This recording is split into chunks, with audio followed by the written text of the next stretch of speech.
بسم اللہ الرحمن الرحیم۔ کل جو حدیث مبارکہ پڑھی گئی تھی اس میں حضور نبی کریم صلی اللہ علیہ وسلم نے رمضان المبارک کے تعارف میں دو باتیں شروع میں یہ ارشاد فرمائی۔ ایک تو یہ فرمایا کہ رمضان عظمت والا مہینہ ہے، اور دوسری بات یہ فرمائی کہ رمضان مبارک مہینہ ہے۔ تو عظمتیں رمضان المبارک کی تو اتنی زیادہ ہیں کہ ان کا شمار ممکن نہیں ہے، اور اس عظمت کے لیے صرف اتنا ہی کافی ہے کہ خود حضور نبی کریم صلی اللہ علیہ وسلم جو رمضان المبارک سے اس پوری دنیا میں سب سے زیادہ واقفیت رکھتے تھے کہ رمضان کی کیا شان ہے اور رمضان میں کیا چھپا ہوا ہے، تو حضور اس کو عظیم اگر کہہ رہے ہیں تو اس کی عظمت کے لیے تو اتنا ہی کافی ہے۔ پھر دوسرے نمبر پر خود آپ کا طرز عمل وہ اس کی عظمت کو بتانے کے لیے کافی ہے کہ روایات میں آتا ہے کہ رجب کا چاند جب دیکھ لیتے تھے حضور، یعنی رمضان سے 2 مہینے پہلے،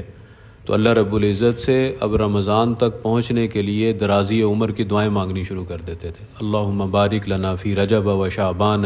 و بلغنا رمضان۔ اسی طرح رمضان المبارک کی عظمت میں ایک بات یہ بھی شامل ہے کہ اللہ رب العزت نے اپنا کلام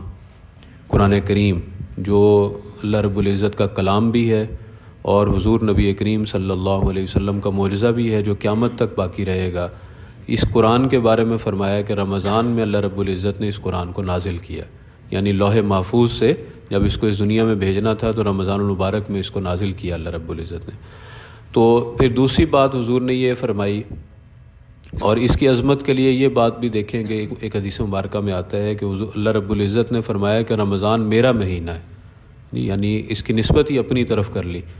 اور دوسری بات حضور نے اس کے تعارف میں یہ فرمائی کہ شہر مبارک، مبارک مہینہ ہے، مبارک برکت سے ہے۔ برکت کہتے ہیں کہ چیز تھوڑی ہو لیکن اس کا فائدہ زیادہ ہو، برکت کا اصل مفہوم یہ ہے۔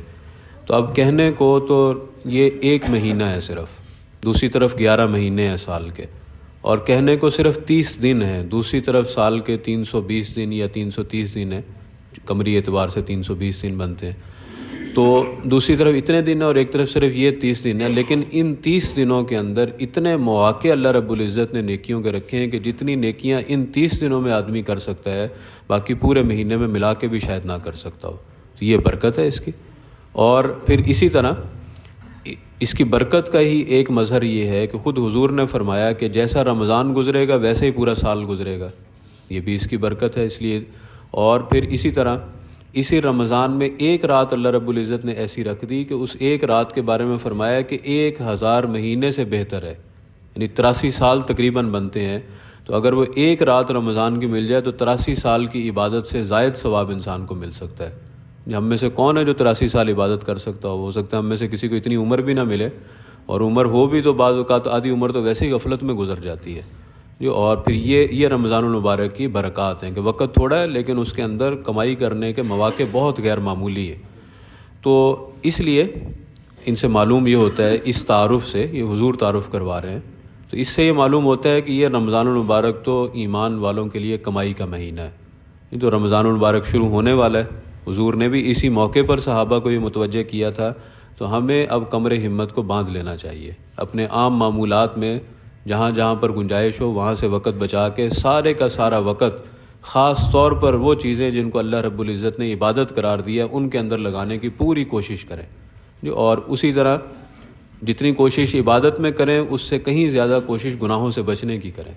اگر گناہوں کے بچنے کے ساتھ تھوڑی عبادت بھی کر لیں گے تو وہ کافی ہو جائے گی۔ اور اسی طرح اس میں یہ کام اس وقت ہوگا جب آپ کا ماحول آپ کو سپورٹ کر رہا ہوگا، تو اپنا ماحول جہاں پر بھی ہیں، کسی جگہ باہر دفتر میں ہے، دکان ہے، گھر ہے،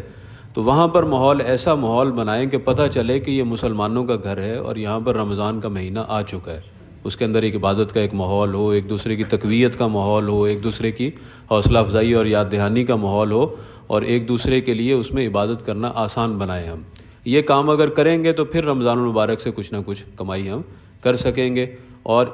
اس اعتبار سے کہ انسان کو اپنی زندگی کا کوئی اعتبار نہیں ہے، کتنے لوگ ایسے ہیں جو پچھلے رمضان میں ہمارے ساتھ تھے لیکن اس دفعہ نہیں ہیں، تو کوئی گارنٹی نہیں ہے کہ اگلا رمضان ہمیں نصیب ہوگا یا نہیں ہوگا۔ تو اس طرح بالکل آخری رمضان سمجھ کے جتنا اللہ رب العزت کا قرب حاصل کرنا چاہتے ہیں، رمضان المبارک میں سب سے زیادہ مواقع اللہ رب العزت کے قرب حاصل کرنے کے ہوتے ہیں، تو اپنی پوری صلاحیت اور پوری قوت اس کے لیے لگا دیں، تو پھر انشاءاللہ باقی رمضان بھی جتنی زندگی اللہ رب العزت نصیب فرمائیں گے باقی پوری سال کے اندر بھی، وہ بھی ہمارا دینی اعتبار سے، ایمانی اعتبار سے بہت بہتر گزرے گا۔